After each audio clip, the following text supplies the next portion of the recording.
Good evening, everybody, and welcome along to the Rangers Rabble Podcast. Friday night Rabble Podcast. I am no longer a phone-in these days, but still getting your content nonetheless. I am joined this evening by, I'd say, a fairly mixed and good panel. First, I'm joined by Ross. How you doing? Good, big man. How are you? I've had better days, mate, but we move. Wolf, how are we? I'm fine, Connor. It's good to see you with us. I believe you had a wee turn earlier, so came on roof could take a lesson from you. You just got, as Ross said before we came on here, just get on with it. You know what I mean? Just get on with it. But yeah, it's good to be here. Yes, if you're watching, come on. I want you in that part tomorrow for 90 minutes. Sunday, rather, because it's only Friday. And we're joined by a special guest for this evening's podcast. We're joined by Chris from Rangers on Tour. Chris, how are we doing? And why not tell the commenters how they can find Rangers on Tour? Give yourself a plug. Right. Hi, how's it going? Thanks for having me on, guys. I'm Chris from Rangers on Tour. You'll find us on absolutely everything: Facebook, Twitter, Threads, TikTok, YouTube, Instagram. We've got a lot. Happy days. And of course, just because it's not a phone-in doesn't mean you can't still have your opinion. By all means, if you've got anything you've got to say about the game tomorrow, about the game coming up on Sunday, or anything you hear here, fire it in the comments, and we'll do our best to pick them up as we go along. Right, lads, I think the first place to start would be with last night. A big 3 points in the context of the European campaign. Ross, I'll come to you first. What was your kind of overall thoughts on the performance and the result last night? Well, obviously the result, barring any other absolute nightmares against Livingston, guarantees you that you'll be in the Europa after Christmas. On the performance, it was everything that wasn't happening under McBeal. It was a quick start, looked up for it right in their faces, the pressing, forcing teams into errors corner. I speak about this quite a lot. We don't force enough poor teams into making defensive errors because we weren't pressing high enough. The difference since Daniels came back has been unbelievable. And then looking right through the defence, I'm a big critic of Barisic and stuff, but even the defence last night, considering it was a bit makeshift and folk coming back with injuries, looked great. And choo-choo, I'm right on the Clement train. I think we're just getting up to speed with where he wants to be, and I'm excited to play the rest of the group games and then prepare on through the tournament. Yeah, and I mean, Chris, you know, the difference we have seen, obviously, since Clement came in, given how short a period of time it's been very impressive what he's been able to do in that time, especially because there were players that we were on here writing off just a couple of weeks before he came in the door, before the last international break, and all of a sudden, you know, they seem to have found their feet. Danilo, obviously, it's been important to get him back, but you know, what would you put that down to? Is there, you know, do you think there's something different he's doing in the training ground, or is it just purely the mentality that he's brought with him? Because it seems to be a real winner's mentality that he's got. I think it's probably just been a simple plan and kind of sticking to it.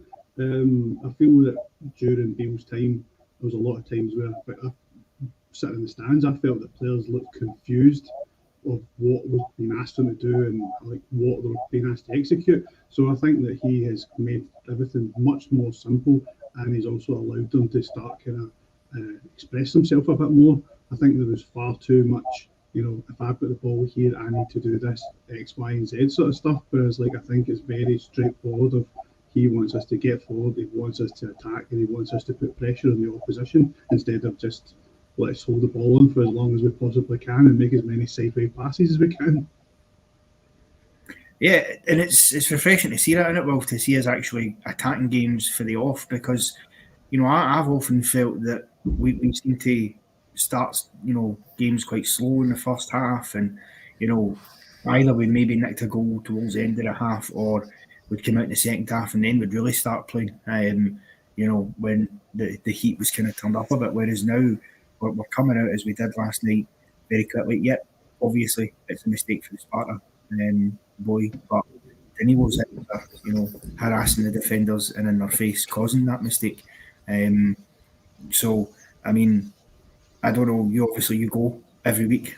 You'd have been there last night. Is that going to be? Is that going to be echoed when you've been sitting in the stands as well? The difference in how we're starting games. Yeah, I mean, it's not even just the difference how we're starting games. It's how we're approaching games altogether. I mean, I've been saying for long and weary on here, we need to move the ball quicker. We need to press higher, and we're doing all that now. You know what I mean? That you referenced the first goal last night came because Danilo pressed the defender. But I didn't notice it at the time. But when I watched the goals back today, the reason the defender turned round is because Cantwell's cut off the pass to the guy in front of him. You know, so we're pushing, the whole team's pushing up the park rather than just saying, well, look, Danilo, you go and annoy the defenders and we'll just get it when it comes into midfield.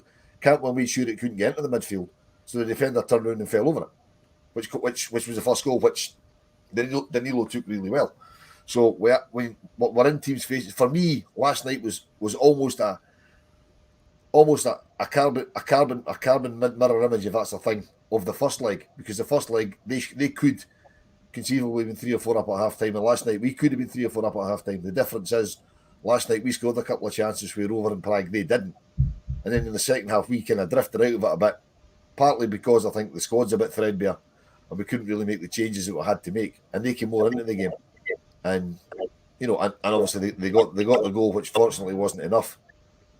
But yeah, I mean to answer the question that you asked, yeah, we're being more positive. The players seem to know what the manager wants them to do, and let's be honest, no disrespect to Michael Beale, but Philippe Clement can say, listen guys, 3 league titles in a row, I know what I'm talking about. 40 caps for Belgium, I know what football's about. Michael Beale's undoubtedly a good coach, but there's a huge difference between being a coach and being a manager. I mean, Philippe Clement's a winner. Michael Beale's never won anything in sport. Okay, that doesn't stand up with Giovanni Van Bronckhorst because he won a lot, but he's a nice guy. Nice guys don't win things. Philippe Clement strikes me as the kind of guy you wouldn't want to fall out with. And we need somebody like that. He's an imposing figure. I mean, I didn't realise how big he was till I saw him. I was watching back the aftermatch this morning when he was standing talking to Emma Dodds, Ali McCoist, and Derek McInnes, and he towered over the 3 of them. You know what I mean? The McInnes and McCoist aren't exactly small, and he towered over the top of them. He's absolutely massive. He's the sort of guy that if he says, Connor, you're doing this, Connor, I'm sorry, but you're doing that. Yeah, I mean, this is true. I certainly wouldn't say no to the man, that's for sure. I mean, Ross, the thing is, I seen, some of the stuff that you come on and said after the game and stuff as well, and he spoke, I think, about saying that the importance of the team understanding how to play against any formation that they'll come up against, and that once they get better at that, it will become easier because it will just come naturally to them to adapt and to do that. I mean, that's what we seen yesterday, because the first leg, we couldn't fully get to grips, particularly in the first half. Our goal led a charmed life, and in a lot of ways, what we done last night to them was probably what they should have done to us over in the Prague in the first leg in the first half. So, is it that element already that they've learned for the first leg and they understood how Sparta were going to play? So we've then went out and adapted our style to just be as direct as that to put them under pressure. Yeah, I think the 4-2-3-1 formation for us is going to be his preferred choice, but he can play it with Cantwell on that right, drifting in, leaves the full wing open for Tav. And on the other side, when Yilmaz has played, he's been the one that's drifted in and left the wing for Sima. So the 4-2-3-1 that he's playing, I would imagine against when you go away to Spain in the last game of group, that third, the 10 can drop in a wee bit and the wingers can play in. So I think they can counter his way around about that. What you did see last night, and I seen Cantwell after the game talking about setting traps. Cantwell was getting interviewed in the mixed zone and they spoke a lot about picking certain players, knowing that they could play them into traps. I'm taking it from my small knowledge of football that playing into traps is trying to suck somebody in to bounce the ball around about them.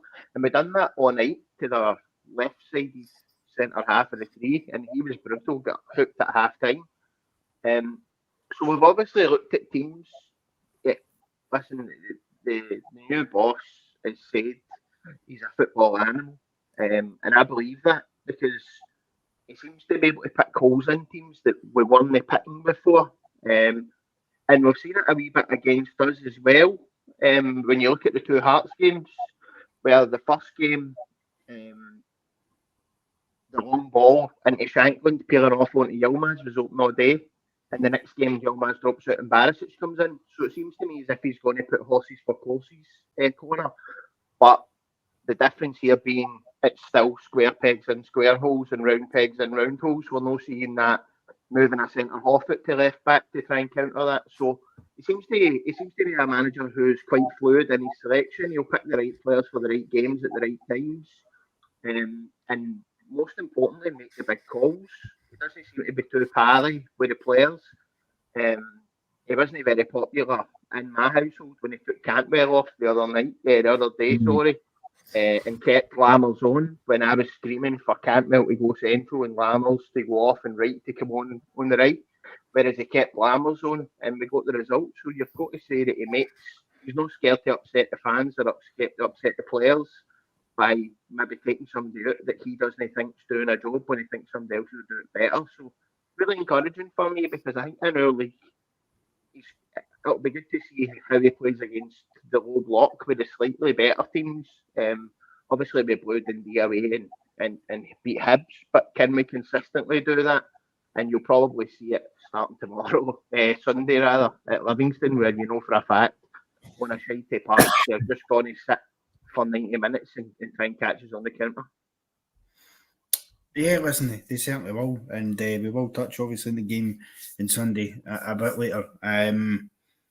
But again, obviously, you know, we get ourselves in front in the game last night, and we kept the pressure up, and it paid off because Cantwell gets in, Chris, and gets the second goal. Someone referenced in the comments earlier, it's a good pass to Cantwell. I think for Lundstrom, and then. I must admit, when he first sort of cuts into the box, I thought the chance had gone.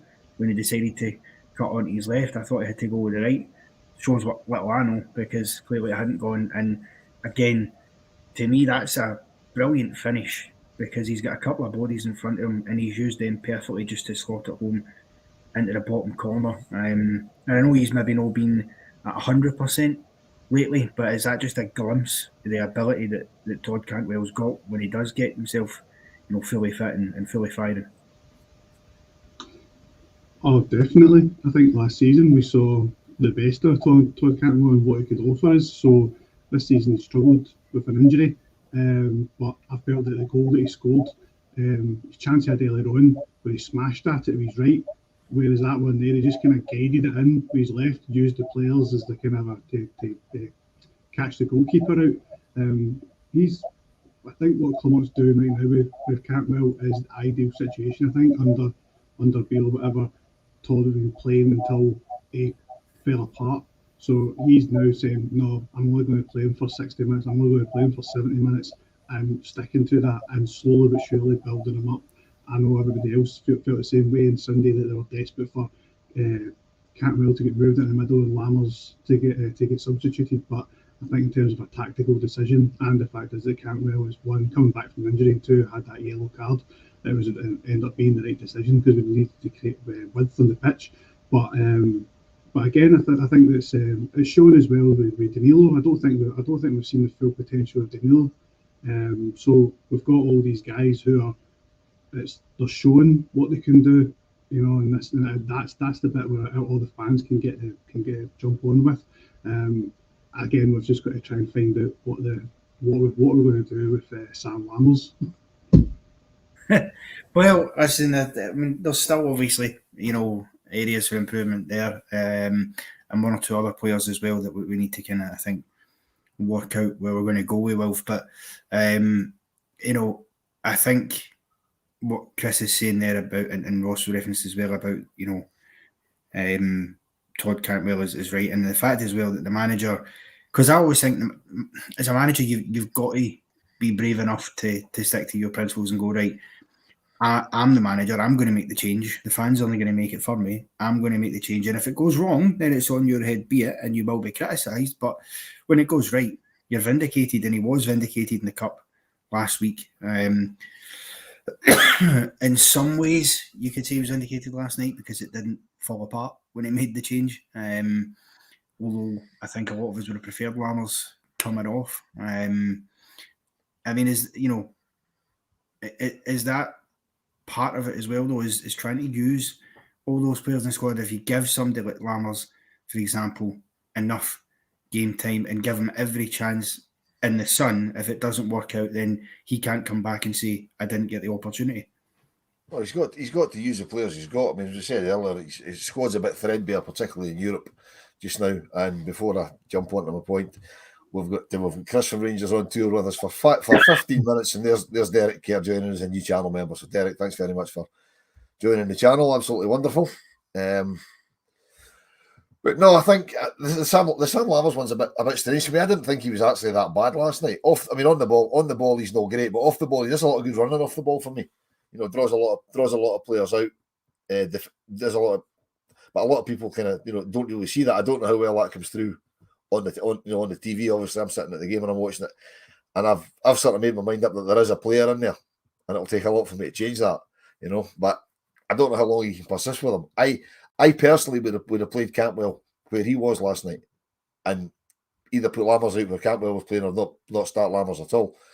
But I think he didn't have a lot of choice, the manager, given that the players that were available to him.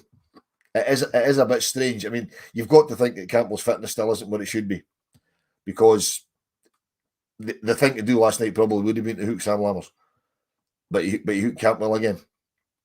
But I mean, it was 45 minutes he got on Sunday, and okay, the yellow card played a huge part in that. It was a bit longer he got last night. I can't remember if he took half an hour or 65 minutes or whatever it was last night. So you got a little bit longer.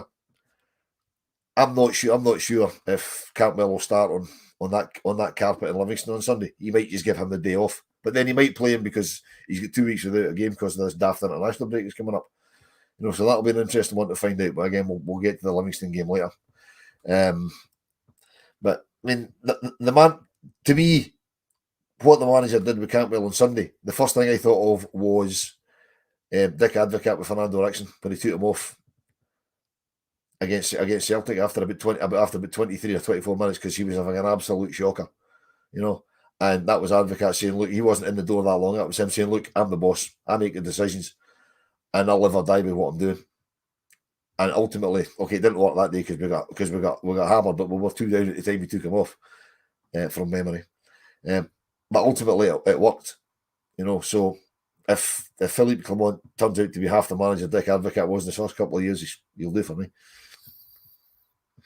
Yeah, absolutely. And before I come back to yourself, Ross, with another question, just a couple of things for folks. If you're enjoying what you see, please hit that like button and subscribe to the channel for more brilliant content like this. We're on virtually every day. I think apart from a Tuesday, I think we've pretty much got a pod going on constantly. So, Connor, I'll stop you right there. First of all, how can you not like what they see when Ross is sporting an absolutely superb Mauser there for the old Movember, which he tells us isn't for Movember, it's just to piss his missus off. But for whatever reason he's got, it's really sexy, doing him a lot of good. Although we don't usually have a pod on a Tuesday, this coming Tuesday we will have the women's pod, because I know Paul was asking last night or the other night when it was. We're going to go live with it. We didn't do one this week, just with the way the schedule of the games went. We're going to do a women's pod on Tuesday at 7:30 live on that there YouTube. There we go then. Get tuned into that on Tuesday when it comes around. And as far as I'm aware, I think Ross is going to be singing Bohemian Rhapsody to finish the show later on tonight. I think that's what that tash is for. And also, as you can see in the top left-hand side corner of your screen, we are now sponsored by NordVPN. If you want to make a quick hop over to Europe and stay there longer than Celtic, then you can get a 63% discount using the link in the description below. Right, Ross. We go 2-0 up last night in the game. Everything's looking peachy in the garden. We arguably probably should have had a third because we had a couple of really, really good chances. However, Sparta did give themselves a bit of hope with the goal that they got. I must admit, for me personally, I felt it was just a wee bit too easy. And I'm not going to be negative or critical, but I think it just shows there's still a bit to go in terms of the back line. There's clearly still holes there. What was your sort of take on their goal? Should we have been doing better to stop that? I think we have to. Every single goal that goes in a game of football, you can trace back to somebody not doing their job. I think sometimes you've just got to realise, mate, that the teams we're playing against in that are no diddies. You know what I mean? I can think of twice in the 90 minutes they cut through us. The second one, Super Jack Butland in goals, makes a tremendous save. But teams are going to get chances against you playing at that level, Connor, especially when they're 2-0 down and they're throwing the kitchen sink at it. I don't think we can be too critical of the team, especially with, if I'm right, it came down our left side, didn't it? And got cut across, the boy finished it. So you're looking at the left side of our defence is a bomb scare at the moment. I thought Barisic was really good last night, and I'm a big critic of Barisic usually. Thought he was pretty solid. Ben Davies doesn't do it for me, if I'm honest. But when you've not got a Balogun in the squad, then you make the best you can. Our left side, if you were an opposing manager playing against Rangers last night and you're needing a goal, you're going to go down our left side, aren't you? Because I think, to be fair as well, I've seen somebody in the comments earlier, it's probably the one time of the night Seema got caught up the park too much and couldn't get back to cover. He was just appearing. Barisic, he was drawn inside quite a lot. He's kind of standing on the D or 18-yard box because Davies has moved over one. It's probably disorganised, and I'm sure that Clement's backroom team will be doing video analysis on where it broke down and who wasn't in the right position. But sometimes playing at that, playing at this level, your teams are going to get chances against you. I don't think we can be too critical on the team overall for it. No, listen, I would totally agree with you. And I always think, so far Clement's come in and done an absolutely terrific job. And yeah, he said it himself, there's still rooms for improvement. There's going to be moments, as you say, when you're playing in Europe as well. It's tough to keep clean sheets. So, but I agree. I don't think we can be overly critical. Chris, I'll ask you this one. Straight after that, we thought that we had gone 3-1 up and restored the 2-goal lead. Turns out that wasn't the case. There was a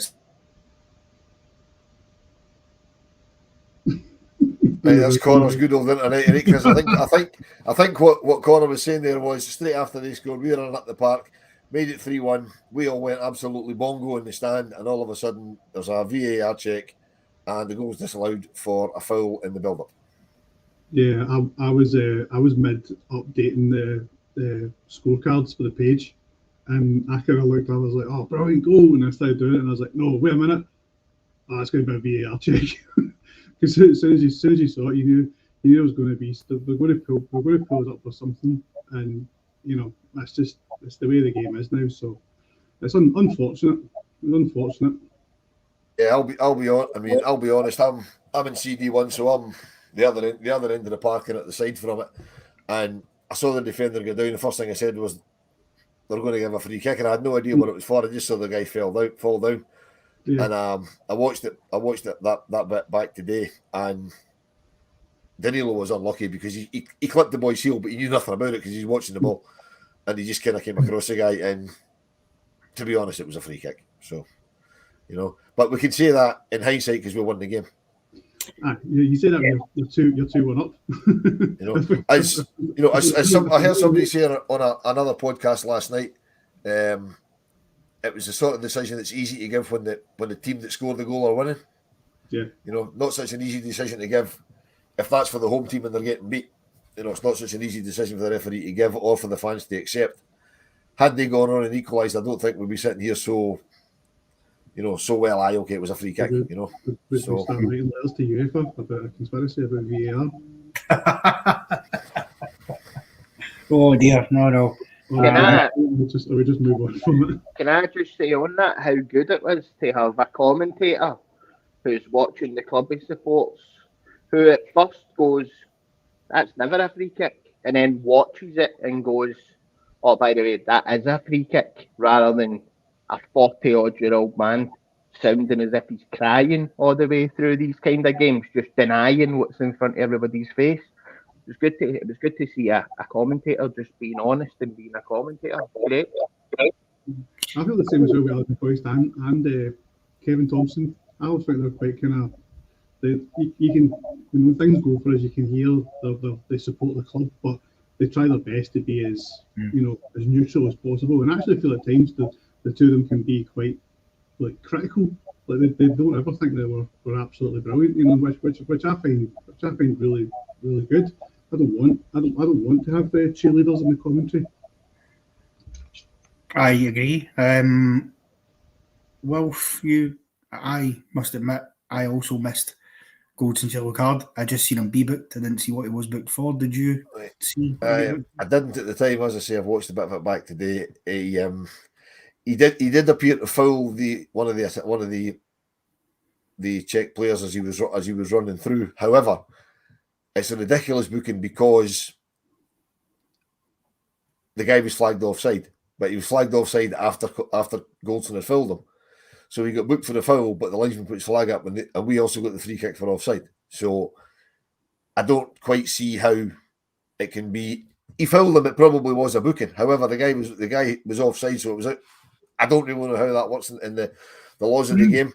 The only silver lining for me is that's now Goldson suspended because of the amount of bookings he's had in the competition. So he misses a whole game with Aris Limassol. Now, with the greatest of respect to Aris, and I know they beat us in Cyprus, which was an absolute disaster for us.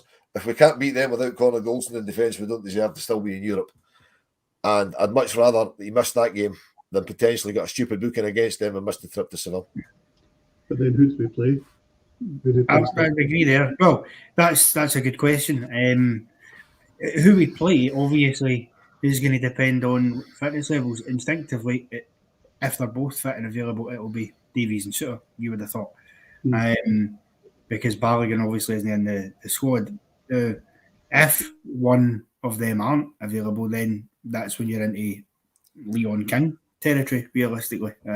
But I think against Aris, we should have enough, as Wilf says there, to deal with that.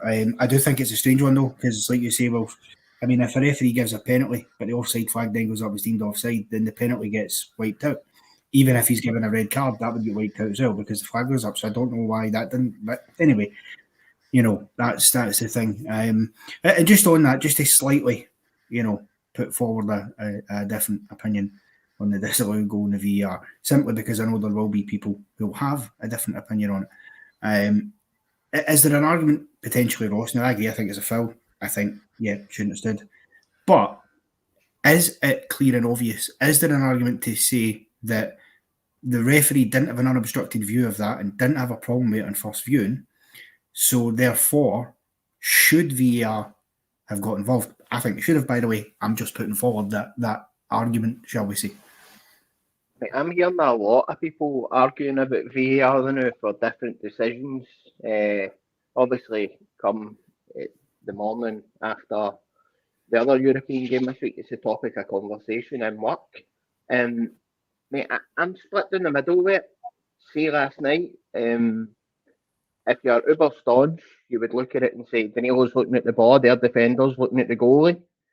So whose fault is it that they come together? If it's in your box, you're looking for a foul. It's the same as the people now that are saying referees should only be able to view VAR at full speed. If you slow it down, things look worse. I don't agree with that. See if somebody's went studs in over the top of the ball and hit somebody on the leg with a straight leg tackle. It doesn't matter if you slow it down. If you speed it up, you miss it. That's the whole point of being able to slow videos down. I don't think you can make a tackle look worse. The tackle's as bad as it is. what they mean is, if you see it in full speed, it's over in a flash and you don't notice how bad it is. I think you can make a tackle look worse by slowing it down. The tackle's as bad as the tackle is. Controversial it might be, but that's my take on it. No, I totally agree. I think you're right.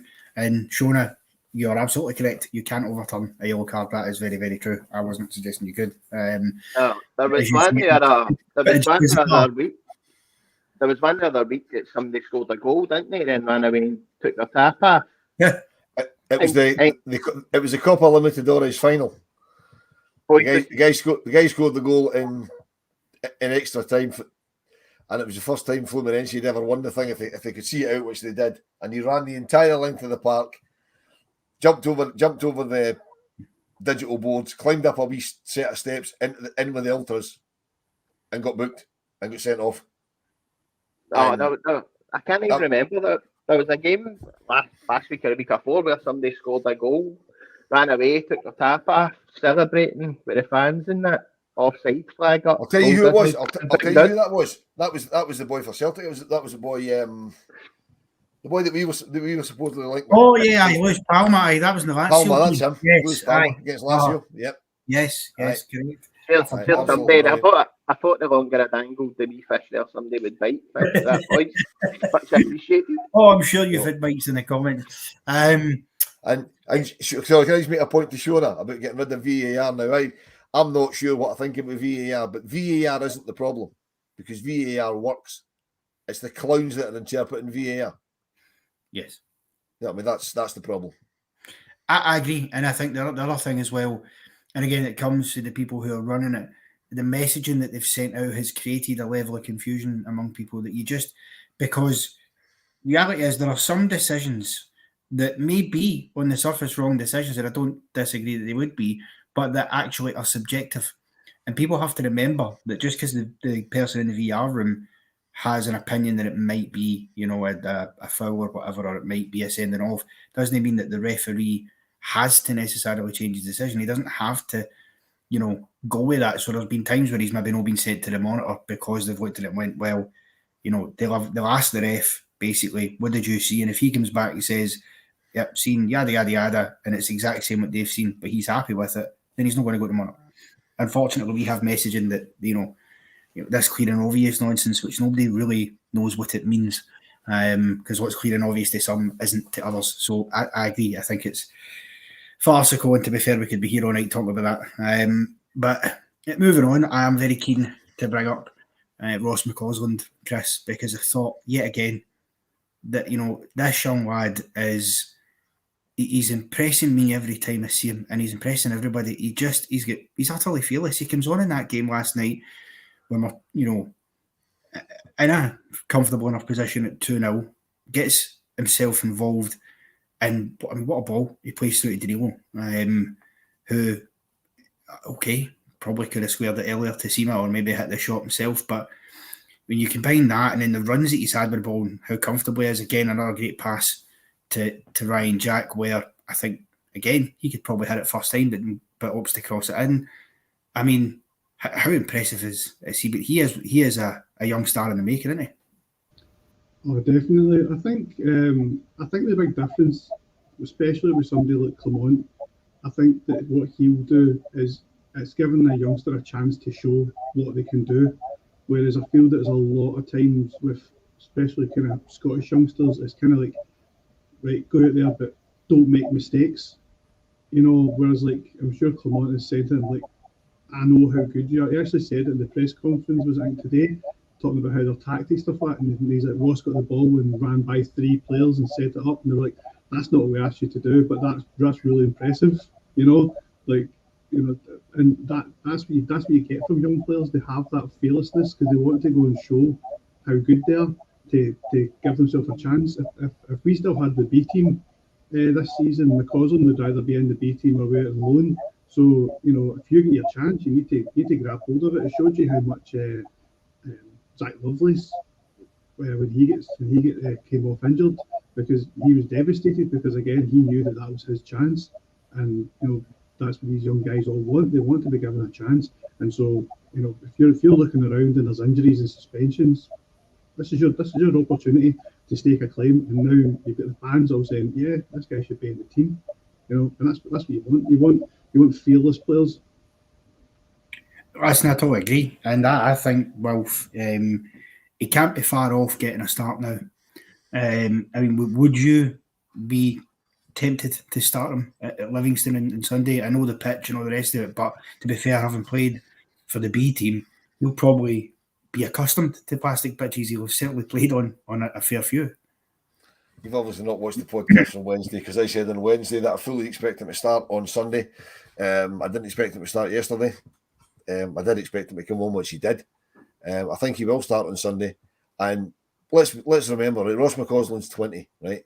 And players of his age, slightly older and obviously younger, they'll have been brought up playing on synthetic pitches, because most of the community pitches, certainly up where I am, most of the community pitches are synthetic of some description. They're 3G or 4G, or I actually heard it in the news yesterday. There's actually still a 2G pitch somewhere near me, which apparently is for hockey, and they're replacing it, and the hockey club aren't very happy because they can't play hockey on a 3G pitch. But that's far too complicated for me. So these younger players have been brought up playing on synthetic pitches, so it shouldn't be new to them. I would certainly be starting Ross McCausland because I think he's good enough. Everybody says he's younger. He's 20 years old. You know what I mean? He's been about it, but I'm glad we didn't put him out on loan, because, as you said, as Chris said, if we still had the B team playing in the lower league, he'd either be getting kicked about the place by plumbers and painters, or he'd be down the leagues playing against plumbers and painters for somebody else. So he's shown he's good enough. The manager's shown he's got faith in him. I really feel for Zach Lovelace, who one of the boys mentioned, because he's had an injury that's going to keep him out till January, and I think he'd certainly be in and about the first team just now. And don't be surprised, going back to what happens against Aris, don't be surprised that if John Suter doesn't make it, don't be surprised if John Lefecko gets that starting berth. So the manager's showing faith in the young players. Lefecko signed a new contract today till 2026. The rumour is that Ross McCausland's been offered a new contract. They're in discussions about it. I would fully expect him to sign it, particularly if he's getting game time, which he is. So hopefully the future's quite bright. But yeah, I would expect McCausland to start on Sunday without any question. Yeah, and I think personally, and I said this on the reaction last night, Ross. I think if we get McCausland signed in his new contract, unless somebody comes in with an absolutely daft offer, I think we should learn from the mistake we made. I personally think with Nathan Patterson, and we shouldn't be taking the first good offer that we get from him, because you look what's happened with Patterson since he left. He's not exactly done much at Everton. He's sat on the bench most of the time, and although he's been playing for Scotland, it's kind of stagnated his progress a bit. Although I can get why we accepted 12 million at the time, but do you think we've got enough? I know people might say financially and stuff, but have we got enough, a resolution about us to not just take the first decent offer that comes our way from McCausland and see him as somebody that we can bed into our team for a good few years to come at least, and then maybe somewhere down the line, you get 25, 30 million for him, as other clubs have done with their youth academy? Because to me, that's got to be the model. I don't know, because if I'm an EPL team, we got the guts of 25 million for Bassey and Patterson, who looked outstanding for us, and as you're saying, none of them have kicked on. So Aribo, what do we get for Aribo? No kicked on either. Yeah. So I think those are us as Rangers fans, and I speak collectively because most of the people speak to the same, where we look back on things and say we could have got more. Morelos, 16 million for Leo. Nah, don't sell him. He's worth more. At the start of the season, when folk were linking Tavernier to Steven Gerrard's team, no less than 15 million for a 31-year-old right back. Like, we over-egg our players, I think. I think a player's worth what the bidding team wants to pay. If somebody comes in with a bid for Ross McCausland, is it better for us that we've got him tied down on a 4-year deal? Definitely. But see, like said, using the Patterson example, see for me, see if we get top dollar for somebody who's not really in the team, it's not really a bother to me if they go down to Everton and flop, because we've got the 12 bags in our back pocket. And plus, once a player leaves here, if a player wants to leave, they'll leave. We've seen it a million times.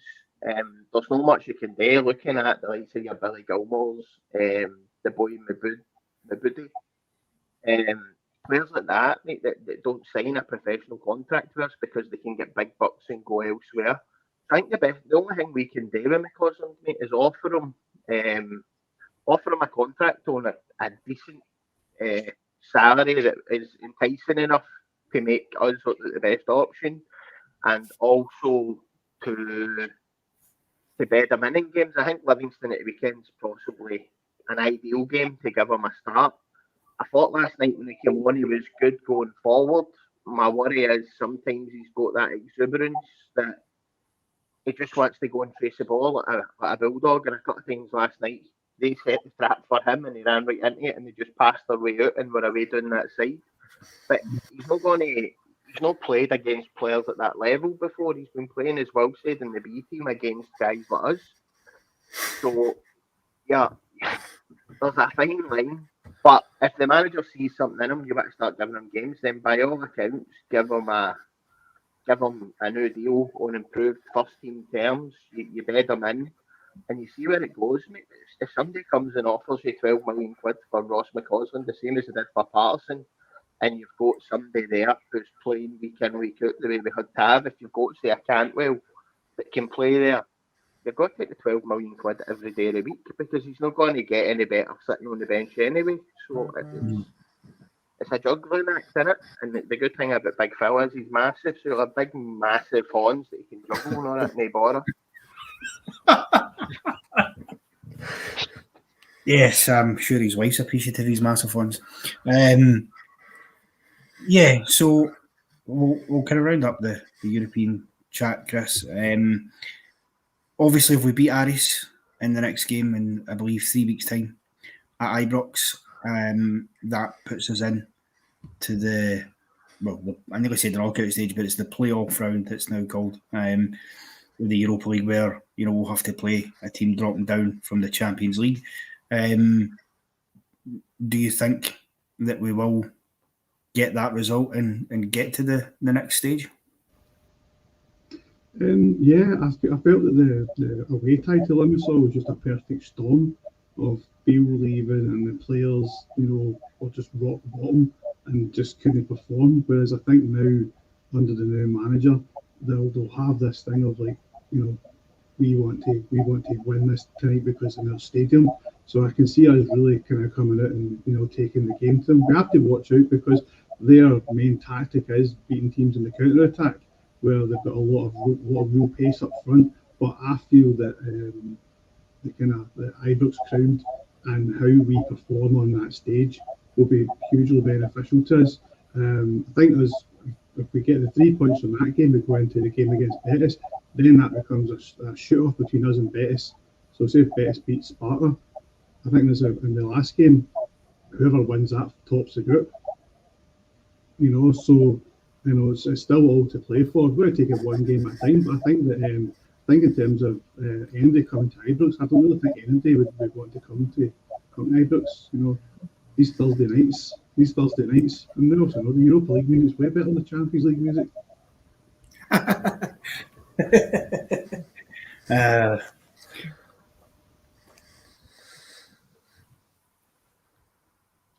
Sorry, I was just reading something there.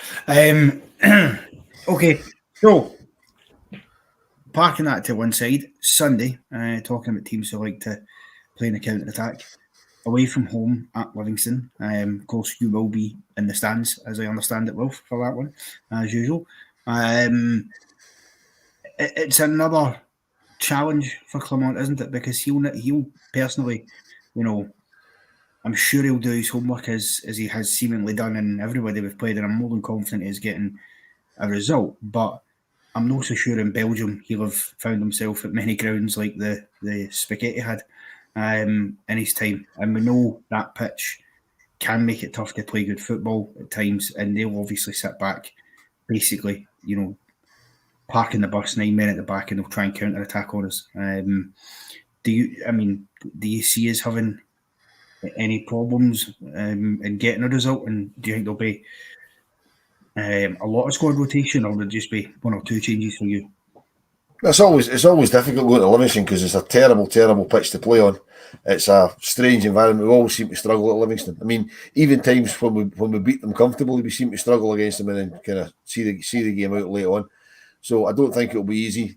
The manager said himself today that he has experienced that sort of pitch in the Belgian top flight because one of the clubs there's got it. I can't remember who it was, but he did say that there was that one synthetic pitch in the Belgian top flight.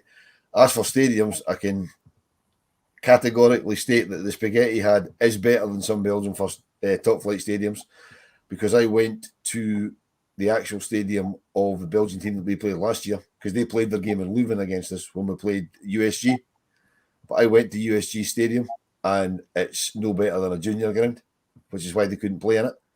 And he's obviously would have experienced that because they were at Belgian top flight when he was winning the top flight there. So we'd have experienced that. So the actual stadium, he will certainly have managed teams in worse. Not sure about the surface because the surface at Livingston really is bad. My biggest surprise from when Clement's been in it is that he hasn't actually rented it out and took us over there to train on it. You know what I mean? Because that's the sort of thing I would expect him to do. Although we've got a state-of-the-art facility at Auchenheavy, that's something that you can do at Livingston. You can just go rent it out. And it wouldn't have surprised me if he'd done that. But we'll win the game. There will be some rotation. How much I'm not sure because obviously international break coming up, so they've got 2 weeks off, or they'll probably get a few days off then come back in.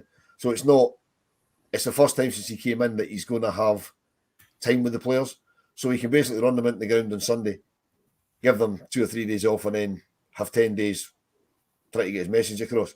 So ordinarily, I would have said yes. If with a game coming up this midweek, he'd probably change half the team. I don't think he's going to simply because we don't have a game coming up this midweek because of this daft international stuff coming up again. But as we say, I would expect McCausland to start. I see a couple of things in the comments about possibly giving Danilo a rest because obviously he's coming back from an injury. I wouldn't be doing that. I'd be, the guy's in fine form. I'd be letting him go. I wouldn't be taking any chance with any players. I wouldn't be bringing in Scott Wright, who's just coming back off injury. If he was anywhere close, I wouldn't be bringing him in.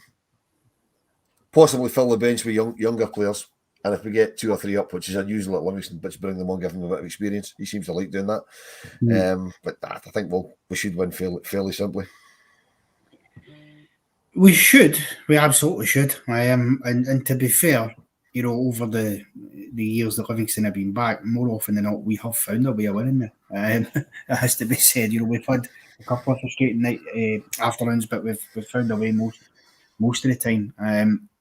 I would agree with Wilf there, Ross, on the point about Danilo. For me, it would be too much a risk to put Kemal Roof in. I mean, he, if he had got on the other day, it'd have been for 5 minutes tops, which is what Clement told us. And that's not the surface. You want to be bringing somebody like Kemal Roof back into. And Dessers, look, the only other game I've seen him play on a surface like that, it was against Kilmarnock. And, I mean, that was, that was his worst game, and it was his first one. He couldn't come to grips with it. So again, I just think, stick with Danilo. Would you be going for that personally? Would you be tinkering anymore? I mean, as well said, we don't have a game coming up midweek. Probably not a bad time for the international break because we've got some players on the periphery are coming back, the likes of Dill, Cifuentes, who we've seen get a couple of minutes last night, Roof. So it's good timing if we can get through this unscathed. But for me, you're going to be playing against 10 men behind the ball, so you need every bit of movement that you can possibly find. I think Danilo has shown, even at 70%, whatever it is at the moment, that he's going to look to go in behind, but he can also play in with his back to goal and play others through like he did with Cantwell. I think dropping Danilo at this point would be balls of steel, because if it goes wrong, then it will be something that would be held against. I think you've got a 2-week international break coming up after this game. Just go balls out for the last 90 minutes and then go into the international break and make sure that you're as close as you can be to the top of the table. For me, Danilo's offering is too much, and in games against Livy, there's a chance you only get one or two shots at goal or decent chances, and I know who I would rather have on the end of them out of Danilo and Dessers. So for me, Danilo plays. Absolutely. Chris, in terms of the approach on Sunday, I think we're all pretty much in agreement that we know how Livingston will approach it in terms of the low block and 9 men behind the ball. How do you think Clermont will approach that? Will we go for that direct approach that we were doing against Sparta there and just trying to put pressure and force mistakes to them, or will we need to maybe be a bit more patient? Just because that obviously can be... I mean, usually if you get the first goal and you get it early, that tends to open the floodgates because they then have to come out. So I do think that'd be important. But, if we're maybe 20 minutes into the game and we're still not getting much joy, do we just have to be a bit patient and wait for it to come? Oh, definitely. I think that patience is the key. I think that the way we're set up for this 4-2-3-1, that we're going to be built for that sort of kind of quick passing in and around the box, more so than the usual kind of down the lines and whipping balls in. So I think that the style of play that Clermont's implemented will allow us to actually kind of break through these teams a lot easier, and we'll give players a chance to actually kind of turn and run rather than what we've seen kind of side to side and backwards. But then usually when we play Livingston, I always like to use the wee video quote of Martindale when he says Tav does what Tav does, and usually Tav scores a free kick or a free kick from the penalty spot. Well, I mean, listen, obviously we're going to get 3 or 4 penalties in the game. That's just standard on a weekend for us. We know that. I mean, Wilf, would you go along with that? Because I just wonder. I mean, obviously you sit in the stands more than I do, and you can see sometimes in the television in these type of games that when it's tight and they're sort of clinging on and time goes by and you're not getting that goal, you can feel a bit of frustration building with the fans. So do they need to also, as good as everything's been, be a bit patient as well, knowing the opponent we're against and the kind of low block that we're going to face on what is quite a tight pitch? Yeah, well, Todd Campbell summed it up. I think was it after the game? I think it was after it, maybe even before the game. It was sometime in the last couple of days. There's been that many player and manager interviews. It could have been any time this week. But Todd Campbell summed it up that the players are feeding off the supporters, but he realises the supporters feed off the players. So we have to get behind it. I mean, you've got to bear in mind there's going to be 7,500 Rangers fans in that ground on Sunday, and it's effectively going to be crowd-wise. It's going to be like a home game by percentage of the crowd. Obviously, their ground's nothing like Ibrox, but you get my point. It's going to be majority of the ground's going to be Rangers fans. So, I would imagine they'll get behind. I mean, they'll get behind because there'll be lots and lots of people there that don't normally go to away games because don't normally get the chance, and they'll make the most of it. And there's always a lot of noise at Livingston. There's always a lot of noise at Livingston. Quite often it's because everybody's half cut, but it's a 12 o'clock kick-off on a Sunday, that won't happen. Which, as the manager references, an odd kick-off time, you better get used to it because we get that quite a lot, so he's going to have to get used to that. But yeah, I think the crowd will play a massive part. But I don't think they'll start getting on the back because, I mean, most of the Rangers support, particularly those that go away regularly, realise that Livingston's not an easy place to go, and we will get the job done eventually. So the fans will stick with them, I think. but I'm quite confident we'll score early anyway. And I don't quite agree with your earlier thing that, once we score one, the team has to come out, because that doesn't really work in Scotland. They still sit in because they might just nick one and get a draw, because they're quite happy to leave with the draw they come in with. It's the second goal that always opens teams out. Because we'll go there on Sunday at 12 o'clock, Livingston have effectively got a point. So if they only go one down, if they can nick one, they've still got the point they started the game with. But we get a second one, they have to come at us because they have to score goals. So it's if we can get a couple of goals in the first half like we did last night, I think there's only one way the game's going after that, because Livingston aren't going to score twice. Mm-hmm. No, that's a fair enough point. I just think sometimes, obviously, when they, as you say, eventually they're happy they can just nick a goal, but you can always spring a trap on and get them in a counter in that scenario. But I agree. I think we will be fairly comfortable in the game. I think we'll get a goal within the first 20-minute period to calm it down and assert ourselves, because that's what we've got to be doing. And that's, Clement's been talking a lot about that, Ross, about, wanting us to be dominating games and not going into it with that sort of uncertain, a bit of a fear mentality, because it's a certain team who have maybe given you a headache or two in the past, that you just go there, play your game, dominate as we should, and get back up the road with 3 points. Because I think if we do that, you couldn't question the success that the first period of Clement's been, because if we get 3 points, he's guaranteed to finish his first sort of spell, if you will, his first block, already having clawed 2 points back on the top of the table. I liked when he first came in, I think it was possibly his very first press conference, where he said that he wants players who are willing to make a mistake in order to move steps forward, and it's how you react to the mistakes.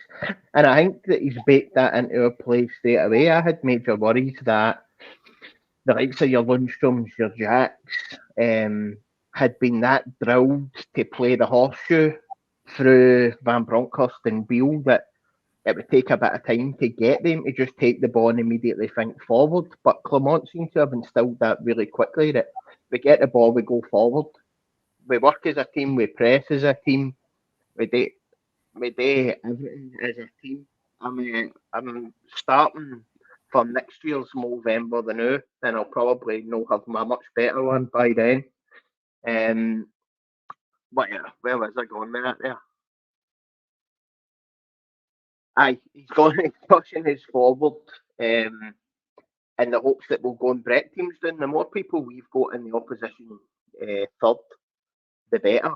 Too often we've played with a Jack and a Lundstrom, or a Raskin and a Lundstrom, or a Raskin and a Jack, and the two of them have been told to sit on the halfway line and let the wing backs go forward. Whereas under Clement, it looks like their licence is to go forward as well. So I think that for teams that want to sit in, rather than us playing 4 against their 10, you're looking at playing 6 or 7 against their 10 and just leaving your 2 centre halves sitting on the one they leave forward, who will be big noobly. So it'll be interesting to see whether, obviously, Balogun, whether he slots back in for his recovery pace, because I think, and I've said it on here the last few times I've been on, the best we looked this season, centre half-wise for me, was when we played Suter and Balogun against Livingston at Ibrox, and Balogun just marked Big Noobly right out the game. He never even got a touch, really. So it'll be interesting to see if we revert back to him coming in, or whether we keep Ben Davies in just to get that continuity going again, because obviously Balogun can't play in Europe, so it's probably the same issue Yilmaz is going to have. They can't get a run again, because if you're playing in Europe midweek, he's not in the squad. Yeah, right. Well, we are coming towards the end, so what I'll do is, quickly, because we'll circle back to it, I think earlier a question had been asked about Jack Butland, Ross, and his worth to us. Now, obviously, that will be in the backdrop of the fact that clearly, Wayne Rooney seems to be interested in him at Birmingham, and I'm sure he's not the only one that will be interested in him. Is there an amount of money that you would take for him? Because me personally, I don't think we could replace the kind of quality that he's got. We have won an absolute watch bringing him in when we've obviously had McGregor retire. So the reason I say to you to come to me with that when I noticed the comment coming in is it's back. What you're doing is you're back to Morelos and Lille. You're back to that. You've got a star man and 16 million. People will say you should have sold Morelos in for 16 million. But see, that season we went on to win 55. So what's the league title worth?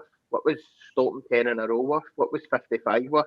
Then the next season you've got him, you go on a run all the way to the Europa League final where he was influential. So the 16 million you would have got, how much extra did you win by keeping him in the team? And I think it's the same for Butland.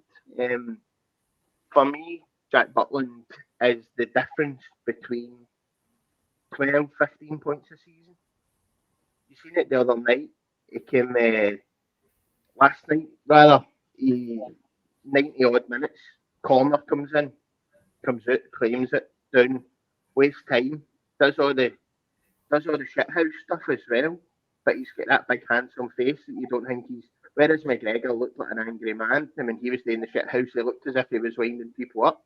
Big Butland just looks like a big innocent guy, but you see it. He knows the dark arts of the game. He's a winner. He's a cracking goalie. He kicks the ball further than some folk go their holidays. He's the complete package of what we are looking for. You don't get goalies that good that don't have an affinity to a club coming up to Scotland for Man U where they've got offered double his dough. If rumours are to believe, Man U offered him 60 grand a week to stay there and pick up the cones, play the Robbie McCrory role, and what's he doing? He's chose to half his dough but come up here. I don't think you can put an amount on that because I think you're back at, as I say, Morelos territory where people are bidding for Morelos and Kent, and you think if you want to start building a team to win leagues, you need to try and keep a hold of these players as long as you can. But then there's that fine line where they get into the Lundstrom embarrassment stage where they've got 6 months left on their deal because you've hung on to them too long. So I think you need to weigh up the two sides of it. You need to weigh up how important is he in the team and what can you do with the money? Because I don't think there's too many Jack Butlands kicking about in our price range, even if you went and got, say you went and got 15 million for Butland, right? Just put a figure at the top of my head. If you get 15 million for Butland, who are you going to sign? Are you going to go and sign a 12 million pound goalie and are they going to come to Scotland? 12 million pound goalies don't come to Scotland. That's why we brought McGregor back on a free. That's why Celtic got Joe Hart on a free. Yeah. So I think it's a risk reward. You take the money and it's good, but you need to replace that player. And if you replace him with somebody that's not as good, then you're throwing away league winning money. You're throwing away next year's Champions League money. You're throwing away European win money. It's a minefield when you start actually thinking about it. It is. We have ran over time a little bit, gents. So what we'll do is I'll quickly get your predictions for the game at the weekend before we wrap up. So I will start and I'll say a 4-0 win for Rangers. Chris? I'm currently bottom of the table on Rangers on tour prediction lists. So I'm brittle, but I'll say 3-0. Wolf? I'm going to go with you, Connor. I'm going to say 4-0 as well. Before I go to Ross, there was a lot of chat about this at the start of the pod about this FIFA Club World Cup thing. There is a rumour going about that they're going to change it and the coefficients only Champions League. But that's something that we'll pick up on the Rabble next week because we've got more time to talk about it and hopefully it'll be a bit clearer. So I haven't been ignoring the comments, guys, that you put up earlier on about it. But I don't think we should chat about it until we know exactly what they're talking about. You know, whether it is just a rumour or whether it's actually happening. And next week's a great time to talk about it because there'll be square root and nothing else to talk about. But 4-0 to Rangers Sunday. Yeah, no, totally agree. And just to be clear, that's why I didn't mention it either, simply because we do need to get more. You know, it does need to be fleshed out a bit more. And as you say, next week we've got plenty of time, so we will come to it. Ross, your predictions for Sunday? 5-0. Danilo hat-trick. I I will take that all day long. and twice on a Sunday. Happy days. Okay. Well, that is that then. We'll wrap up there. As I've said before, like and subscribe for more content you will get over the weekend. We'll be back on Sunday for the pre-match build up, the post-match reaction to the Livingston game. And just a wee slight side note plug for you as well. If you're wanting a bit more Rangers content this evening, hop over to the Gallant Few podcast, because my understanding is our very own Kerr will be making a special guest appearance on there as well. So if this isn't quenched your thirst just yet for Rangers chat, you've always got that. I think that is 8:30. I think that's starting at. All that remains for me to do now is to thank my panel, Ross, Wilf. Pleasure as always. Chris, it's been lovely having you on the pod. By all means, swing by again anytime. Thanks for having me on. Thanks for guys. Really enjoyed doing these. And we shall see you soon.